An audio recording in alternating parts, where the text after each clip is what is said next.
Hey, what's up, guys? It's Austin here, and I've got another photo story coming. And I got my buddy here, and I want to introduce you. So this is, I guess, your time to say what's up.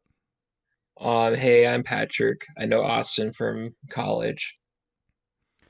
Yeah, he's really into art, and as you guys can see right here, this is his art piece that he's really proud of, and you would say it's definitely one of your favorite pieces.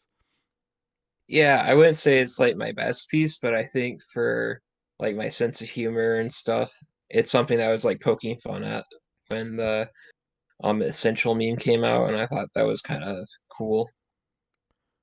What 'Cause, is what is the thing that really inspired you to use so much color? Because I feel like this, like I said, this reminds me of so much of Basquiat because it's got like wordplay, and kind of like a carefree drawing style and a character into it.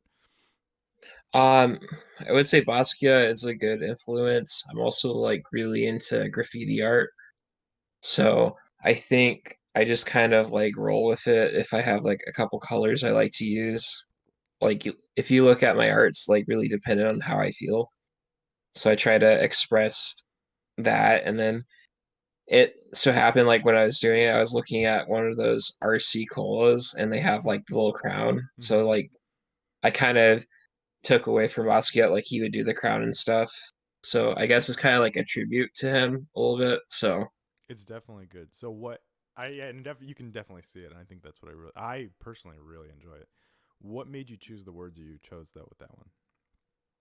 um I think that it was just like in the moment, and I just picked it because that's kind of how I felt because I had a job currently. So I wasn't like poking fun at people that don't have a job. It's just like it's so weird to be like happy that you have a minimum wage job.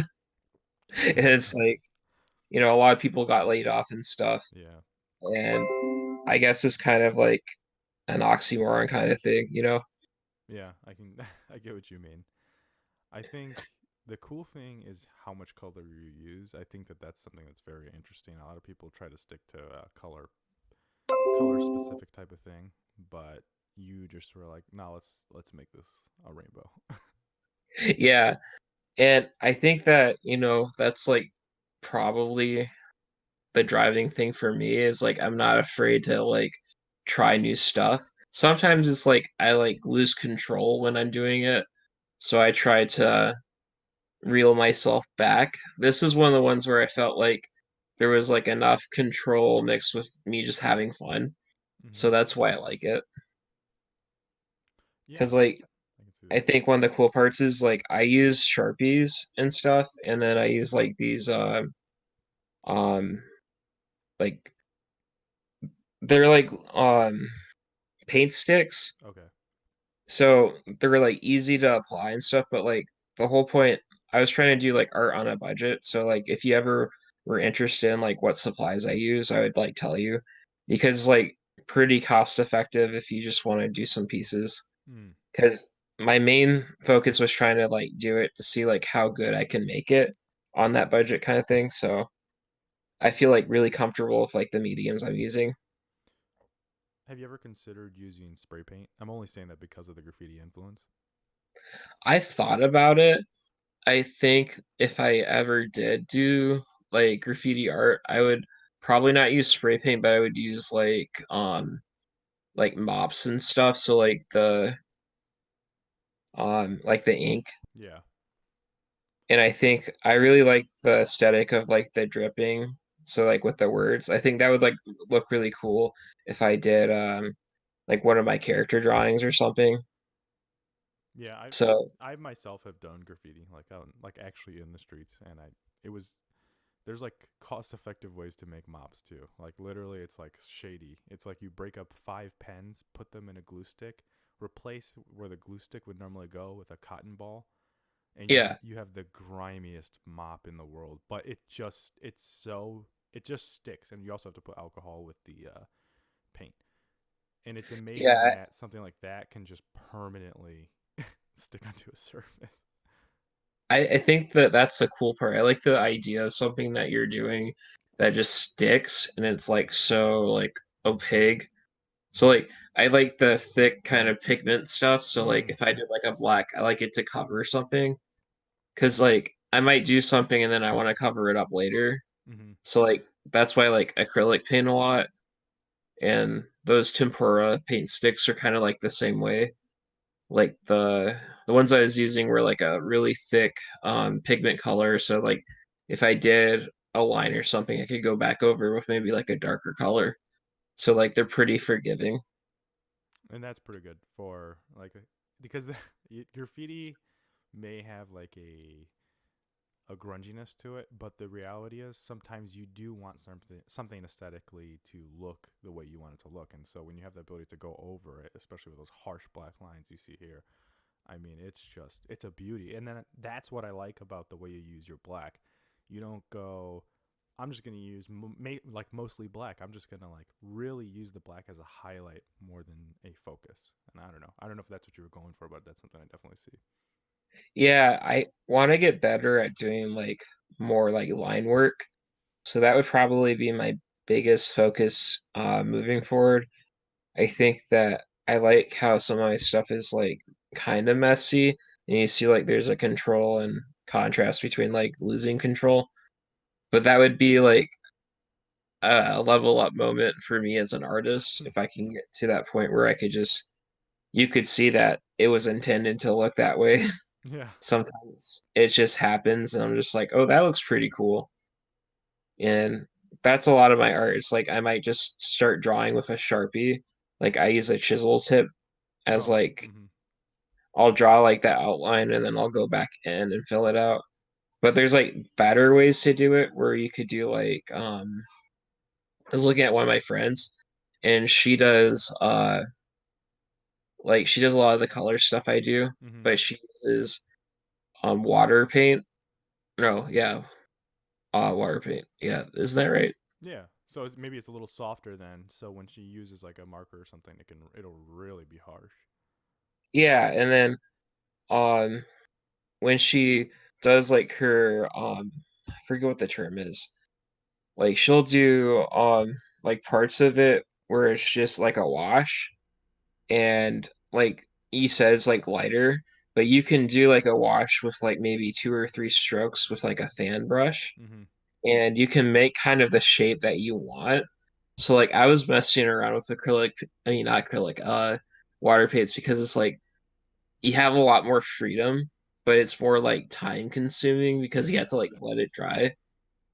So I kind of want to find like a happy medium between the two because I really like that kind of free flow aspect of it. So I think another thing I like to use are like the on they're the brush pens. So it's kind of like using acrylic on like paint with like the tip, right? So Right. but it bends. So like it's normally used for like calligraphy or like like artists that do like manga Mm-hmm. or like graphic novels, that Right. kind of Right. stuff. Yeah, I get you. But I like using that on top. So if I did like kind of a character kind of thing, I'll go on the top with that and do like some extra details. So I think, sometimes if I'm like trying to do like more fine details, it's really cool because it looks really sweet with some of the, like curves you can do. Yeah. And I like that the tip just is so it's so movable, and I think that that's one of the things I really enjoy about that, specifically that type of marker. And I think something that I really like, at least getting farther into this, that I like that you use is like you really think about the medium you use in a cost effective way.